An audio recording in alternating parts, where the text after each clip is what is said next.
विद्यार्थिनी बहनें, कक्षा 9 हिंदी गद्य 11 हमने पहले वीडियो भेजा था।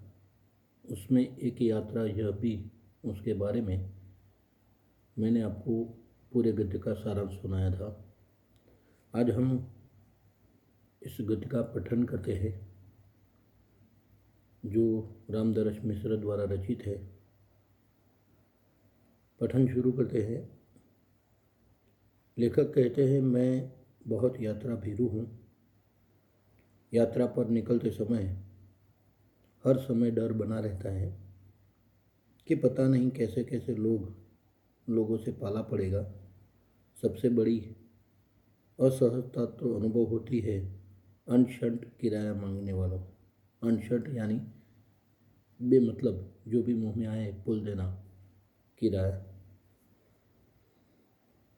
नए शहर में कैसे कैसे लोग मिलेंगे यह भी चिंता बनी रहती है। तो इस बार एक डॉक्टर से मिलने के लिए ग्वालियर जाना पड़ गया। पत्नी साथ थी, इसीलिए आश्वती बनी हुई थी। आश्वती यानी सांत्वना, धीरज। स्टेशन पर उतरते ही ऑटो वाले पीछे पड़ गए। हम चुपचाप आगे बढ़ते रहे। एक नवयुवक ऑटो वाले साथ लग गया। हम कुछ बोले नहीं, बिना आगे बढ़ते रहे कि उसकी आवाज़ आई, बाबूजी आप आखिर कहाँ जाएंगे और कोई ऑटो करेंगे ही तो फिर मेरा ऑटो क्यों नहीं। उसकी जिद और आवाज़ में कुछ ऐसा आकर्षण महसूस हुआ कि मैंने स्वीकृति दे दी। वह प्रेम भरी बातें करता रहा और हमें डॉक्टर के यहाँ पहुँचा दिया। उसके द्वारा बताए गए वांछित पैसे देकर डॉक्टर के घर की कॉल बेल बजाई। ज्ञात हुआ कि डॉक्टर ने क्लिनिक की जगह बदल दी। मतलब लेखक वहाँ पहुँचे तो डॉक्टर ने वह जगह बदल दी थी। ऑटो वाला बिना हमारे कहे हमारा इंतज़ार कर रहा था। हमें नई जगह पर पहुँचा दिया। मैंने पूछा, कितने पैसे दूँ? बाबूजी जो इच्छा हो दे दीजिए। वैसे डॉक्टर के घर से यहाँ तक का किराया तो अतिरिक्त हो गया ना।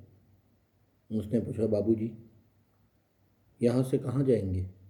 मैंने होटल का नाम बता दिया और कहा, भाई तुम जाओ, यहाँ देर लग सकती है। वह कुछ बोला नहीं। हम डॉक्टर के पास चले गए। घंटा भर बाद निकले तो देखा वही खड़ा था। अब हमें महसूस होने लगा था कि यह ऑटो वाला कुछ और है। वह हमारे भीतर घर करता गया। होटल पर छोड़कर उसने पूछा, फिर कब आऊँ? यानी आप शहर में घूमेंगे फिरेंगे, आपको जहाँ जाना होगा मैं ले चलूँगा। वैसे यहाँ कब तक है? कल शताब्दी से लौटेंगे। शताब्दी यानी रेलवे का नाम है, एक्सप्रेस का। तो आपको घुमाने के लिए कब आ जाऊँ? भाई आज तो थके हैं, आराम करेंगे, कल घूमेंगे। ठीक है बाबूजी, यह रहा मेरा मोबाइल नंबर, मुझे फ़ोन करके बुला लीजिए। अरे तुमने अपना नाम तो बताया नहीं। मोहन। मोहन अच्छा नाम है। दूसरे दिन घूमने का कार्यक्रम शुरू हो गया। वह बहुत प्रेम से एक के बाद एक स्थान दिखाता गया। मुझे बाबूजी और पत्नी को अम्मा नाम से संबोधित करता रहा। घूम घुमा कर होटल पर लौटे तो चाय पीने के लिए उसे भी कमरे में बुला लिया। वह बहुत संकोच के साथ आया। चाय पान के साथ हमारी पारिवारिक वार्ता शुरू हो गई। पत्नी ने पूछा, बेटे तुम ग्वालियर के हो? नहीं अम्मा, मैं मूलतः आगरा का हूँ। यहाँ आना पड़ गया। हमें लगा कि यह बहुत कहते कहते कुछ भर आया, इसीलिए चुप रहे। लेकिन वह स्वयं बोलने लगा, आगरा में अपना घर है, माँ बाप तो बचपन में ही गुजर गए, बड़े भाई ने मेरी परवरिश की, भाई वकील है, मैं भी बीए पास हूँ, कोई नौकरी खोज रहा था कि एक चुप्पी सी छा गई। हमें लगा कि इसके साथ कोई अवांछित घटना घटी है। उसे छेड़ा नहीं, किंतु उसने फिर कहना शुरू किया, मैं नौकरी की तलाश में इधर उधर घूम रहा था। एक दिन भटक कर लौट रहा था कि रास्ते में एक परिचित लड़की मिल गई। बदहवासी मतलब घबराई हुई, दिदियाती हुई यानी संकोच के साथ बोली, मोहन मुझे बचा लो। क्यों, क्या हुआ? मेरे माँ बाप एक अधेड़ के हाथ मुझे बेच रहे। अधेड़ यानी बड़ी उम्र वाला व्यक्ति जो 50 से ऊपर का होता है। मैं कुएं में गिर कर जान दे दूंगी, किंतु उस खुसट अधेड़ के साथ नहीं जाऊंगी। मैं बहुत असमंजस में पड़ गया। असमंजस में पड़ना यानी सोच विचार में पड़ जाना। क्या करूं, कर भी क्या सकता हूं? मुझे लगा कि स्टेशन चलना चाहिए। वहाँ उसे ले गया और थानेदार से हकीकत बयान की। वे कुछ देर सोचते रहे कि क्या किया जा सकता है। थानेदार साहब बोले, इसकी एक FIR लिखकर उसके माँ बाप को हवालात में बंद कर देते हैं। लेकिन फिर चिंता इस लड़की की है कि आखिर इसके लिए क्या किया जाए। एक छोटी सी चुप्पी के बाद वे एकाएक बोले, तुम्हारी शादी हो गई? मैंने न में सिर हिलाया। तो बोले, तुम इससे शादी क्यों नहीं कर लेते? मैं तो इस आकस्मिक प्रस्ताव से चकरा गया, किंतु कुछ पल बाद लगा कि इसमें बुराई क्या है। मैंने कहा, सर इससे तो पूछ लीजिए।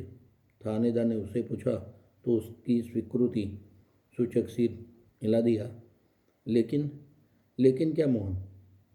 बाबूजी, लेकिन यह भी कि भाभी अपनी बहन से मेरी शादी करवाना चाहती है। बात तय हो चुकी है। फिर बाबूजी, मैंने सोचा भाभी जी की बहन से तो कोई भी अच्छा आदमी शादी कर लेगा, वहाँ कोई संकट नहीं है। लेकिन इस लड़की की तो जिंदगी खतरे में है।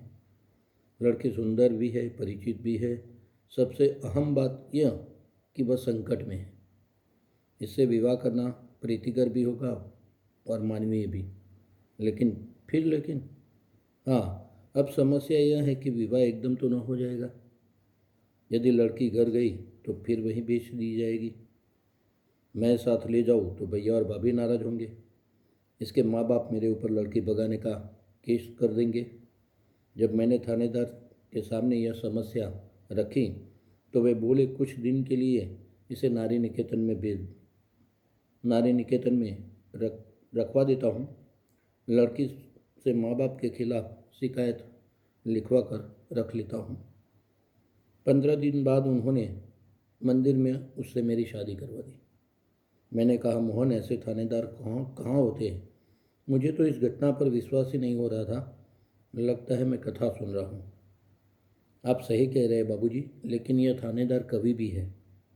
कवि सम्मेलनों में कविताएं पढ़ता है और इसकी कविताएं मानवीय संवेदना से भरी रहती है। हाँ, तब ठीक है भाई। हर क्षेत्र में कोई न कोई मसीहा दिखाई पड़ता है। मसीहा यानी देवता, भगवान। हाँ, तब यह कि मेरे भाई भाभी मुझसे खफा हो गए और हमें घर से निकाल दिया। एक तो मैंने की बहन से शादी नहीं की। दूसरी, जिस लड़की से की वह किसी और जाति की है। तो तुम ग्वालियर आ गए। हाँ बाबूजी, आगरा में हमारा निभा होना कठिन था। पराया शहर में भले ही कोई अपनापन न हो, किंतु यह परायापन भी उस अपनेपन से अच्छा है जो दिन रात अप्रीतिकर व्यवहार बनकर तन मन को उद्विग्न करता रहता है। विद्यार्थिनी बहनें यहाँ तक रखते हैं। दूसरा वीडियो भेजें।